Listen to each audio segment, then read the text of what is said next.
हरे Krishna, Radhe Radhe friends. आप सभी को 5 दिवसीय दीपावली के पर्व की ढेरों शुभकामनाएं।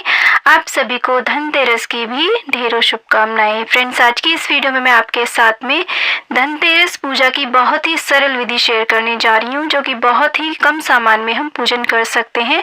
धनतेरस के दिन लक्ष्मी गणेश जी के साथ साथ में भगवान धन्वंतरी और कुबेर जी का पूजन किया जाता है। तो इसके लिए देखिए, ये पूजन प्रदोष काल में शाम को होता है। तो नहा करके शुद्ध वस्त्र पहन करके आपको एक चौकी लगानी होती है। चौकी हमें उत्तर दिशा में, यानी कि पूजा करने वाले का मुख उत्तर दिशा की ओर होना चाहिए, क्योंकि उत्तर दिशा को ही कुबेर जी की और लक्ष्मी की दिशा माना गया है। तो इस प्रकार से एक चौकी लगा लेंगे। चौकी के ऊपर आप लाल या फिर पीला वस्त्र बिछा लीजिए, कोई भी शुद्ध कोरा वस्त्र हो या फिर पूजा का वस्त्र हो। और उसके साथ में अगर हो सके तो कुबेर जी की आपके पास प्रतिमा हो तो वो ले लीजिए, या फिर आप यहाँ पर उनकी कोई तस्वीर, कैलेंडर भी ले सकते हैं। और लक्ष्मी जी और यहाँ पर धन्वंतरी जी की फोटो हो तो उन्हें भी आप रख लीजिए, और गणेश जी की भी हम यहाँ पर स्थापना कर देंगे। इस प्रकार से अगर यहाँ पर आपके पास कुबेर जी की और धन्वंतरी की फोटो नहीं है तो आप सुपारी में भी उनका आवाहन कर सकते हैं, क्योंकि कलश का आज के दिन बहुत ज़्यादा महत्व रहता है। तो यहाँ पर हम अपनी गंगा जली का भी पूजन करेंगे। और इस तरीके से देखिए, एक बड़ा सा हम बीच में स्वास्तिक बना लेंगे, क्योंकि आज के दिन कुबेर दीपक जलाया जाता है। धनतेरस के दिन कुबेर दीपक जलाया जाता है। तो इस तरीके से स्वास्तिक के ऊपर ही हमें वो जलाना चाहिए। तो स्वास्तिक हमें इस प्रकार से पूरा बनाना है। तो यहाँ पर देखिए, स्वास्तिक हमने बना लिया है। उसके बाद में हम एक दीपक, इस तरीके का दीपक होता है, बड़ा सा एक दीपक लीजिए। उसके अंदर आप 2 बाती, लंबी बाती हमें जलानी होती है, और दीपक का मुख हमें कुबेर जी की ओर करना होता है। साथ में हम स्थापना करते हैं घर में जो भी सोने चांदी की वस्तुएं हो, या फिर आप धनतेरस पे कोई वस्तु लाए हो ना खरीद करके, उनका भी आप पूजन कर सकते हैं। और इसके बाद में यहाँ पर अगर आप कोई नया बर्तन लाए हो उसका भी आप पूजन करें। आप अपने घर की तिजोरी का भी पूजन कर सकते हैं, और यहाँ पर नई लाई हुई झाड़ू का भी पूजन किया जाता है। इस प्रकार से देखिए, गणेश जी का, भगवान कुबेर जी का नाम लेते हुए हम कुबेर दीपक प्रज्वलित कर देते हैं। उसके बाद में एक धूप भी हम यहाँ पर जला देंगे। तो यहाँ पर हम देखिए, जल का छींटा दे करके शुद्धिकरण कर लेंगे, स्नान करा देंगे भावात्मक। अब आप चाहें तो यहाँ पर कलश की भी स्थापना कर सकते हैं, नहीं तो आप इस तरीके से एक कलश में जल भर करके उसका भी पूजन कर सकते हैं। उसके बाद में देखिए, वस्त्र रूपी कलावा हम यहाँ पे अर्पित कर रहे हैं, तो उस पर हम पहले इत्र लगा लेते हैं। लक्ष्मी पूजन के सभी में हमें इत्र की अवश्य रूप से उपयोग करना चाहिए। उसके बाद में देखिए, वस्त्र रूपी कलावा हम गणेश जी को अर्पित कर देंगे। सभी को हम वस्त्र रूपी कलावा मौली यहाँ पर अर्पित कर देते हैं, भगवान धन्वंतरी जी को और लक्ष्मी जी को और कुबेर जी को। इस प्रकार से आप यहाँ पर कुबेर यंत्र का भी पूजन कर सकते हैं, कुबेर यंत्र की भी स्थापना यहाँ पर कर सकते हैं। नवग्रह भी यहाँ पर स्थापित कर सकते हैं, लेकिन धनतेरस के दिन कुबेर जी का और धन्वंतरी जी का विशेष रूप से पूजन किया जाता है। उसके बाद में देखिए, हम सभी को तिलक करेंगे। इस प्रकार से आप यहाँ पे चंदन से, कुमकुम से, रोली से आप टीका करें सभी को, कलश को, और जो भी हमने यहाँ पे सोने चांदी की वस्तु रखी है ना, उन्हें रखें।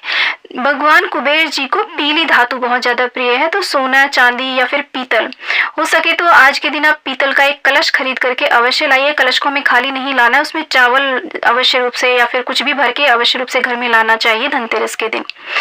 और यहाँ पर देखिए, सभी को हम टीका कर देंगे, कुबेर जी को। कुबेर के जो यहाँ पर नेवला दिया हुआ है, जितने भी कलश यहाँ पे भर के रखे हुए हैं, कुबेर जी के सामने जो खजाना रखा हुआ है, सभी को हम टीका करेंगे। जो नए हमने बर्तन रखे ना, उनको भी हम टीका करेंगे। और उसके बाद में देखिए, हमने जो कुबेर दीपक यहाँ पर प्रज्वलित किया है, कुबेर दीपक का भी हम इस प्रकार से टीका करेंगे, उसका भी हम पूजन करेंगे। और उसके बाद में हम जनेऊ अर्पित करेंगे गणेश जी को, भगवान धन्वंतरी जी को। भगवान धन्वंतरी सभी देवों के वैद्य कहे जाते हैं और आयुर्वेद के भगवान कहे जाते हैं, तो इनका विशेष पूजन करना चाहिए। तो जो भी आपके पास पुष्प उपलब्ध हो, वो सब पुष्प हम सभी को बारी बारी से अर्पित कर देंगे। हो सके तो गणेश जी को दूर्वा अर्पित करें, और माता महालक्ष्मी को कमल का पुष्प या फिर गुलाब का पुष्प आप अर्पित करें। दीपक का भी हम सेम पूजन करते रहेंगे। उसके बाद में कुछ आयुर्वेदिक चीजें हम यहाँ पर अर्पित करते हैं धन्वंतरी जी को। पपीते का पत्ता हो, कड़ी पत्ता, नीम का पत्ता और तुलसी दल। इस प्रकार से देखिए, जो भी आयुर्वेदिक चीज़ें हमारे घर में अवेलेबल होती हैं, और एलोवेरा मिल जाए,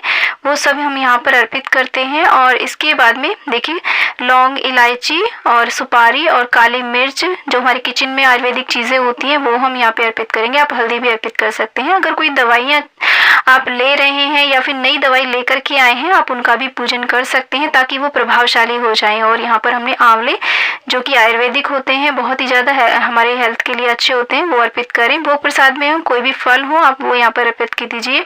पीले फल अत्यधिक प्रिय होते हैं, वो यहाँ पर अर्पित करें। खील बताशे का मुख्य रूप से भोग लगता है, तो यहाँ पे धनिया ज़रूर चढ़ाया जाता है धनतेरस के दिन।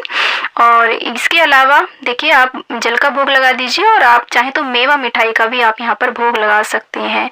और जल का लोटा रख करके इस प्रकार से हाथ में कुछ अक्षत ले करके हम धनतेरस की कथा भी अवश्य रूप से यहाँ पर करेंगे, सुन सकते हैं या फिर पढ़ भी सकते हैं। इस प्रकार से जब कथा संपूर्ण हो जाती है तो अक्षत को हम इस प्रकार से छोड़ देते हैं, थोड़े से अक्षत हम जल के लोटे में डाल देते हैं। बाद में इसे हम चंद्रमा को या फिर किसी भी पौधे में हम अर्घ्य दे देते हैं इसका। और उसके बाद में देखिए कपूर प्रज्वलित करने के बाद में हम इस प्रकार से गणेश जी की आरती करेंगे, कुबेर जी की, धन्वंतरी जी की और माता महालक्ष्मी की आरती हम इस प्रकार से उतार देंगे। तो इस तरीके से हमें धनतेरस को पूजन करना होता है। आप यहाँ पर साइड में ही झाड़ू का भी पूजन कर सकते हैं। किसी के यहाँ पर दीपावली को किया जाता है, किसी के यहाँ पे धनतेरस को किया जाता है। और इसी के साथ में 13 दिए भी अवश्य रूप से जलाए जाते हैं, यानी कि हमने यहाँ पर एक दिया तो ये जला दिया, और उसके अलावा आप 12 दिए और तेल के जला सकते हैं। देखिए प्रार्थना करें, क्षमा याचना करें, क्योंकि पूजा में कोई ना कोई कमी रह जाती है, उसके लिए हमें क्षमा याचना अवश्य रूप से कर लेना चाहिए। इन 13 दियों के साथ में एक यम का दिया भी जलाया जाता है, चहुमुखी दिया होता है। आप चाहे तो मिट्टी का या फिर आटे से बना करके भी उस दिए को जला सकते हैं। और इसी के साथ में किसी किसी के यहाँ पर आज के दिन तिजोरी का भी पूजन किया जाता है। जो भी कोई भी बॉक्स बनाया हो, मनी बॉक्स बनाया हो, कोई गुल्लक बनाई हो और या फिर कोई तिजोरी हो, उसका पूजन अवश्य रूप से किया जाता है। तो फ्रेंड्स, वीडियो यदि आपको थोड़ा भी यूजफुल लगा है तो वीडियो को लाइक, शेयर एंड चैनल को जरूर सब्सक्राइब करें। और कॉमेंट बॉक्स में लक्ष्मी मैया की, कुबेर भगवान की और धन्वंतरी भगवान की और गणेश भगवान की जय आप अवश्य लिखे। दोस्तों मिलती हैं नेक्स्ट वीडियो में, तब तक के लिए हरे कृष्णा, राधे राधे, जय हो लक्ष्मी मैया, जय हो कुबेर धन्वंतरी जी।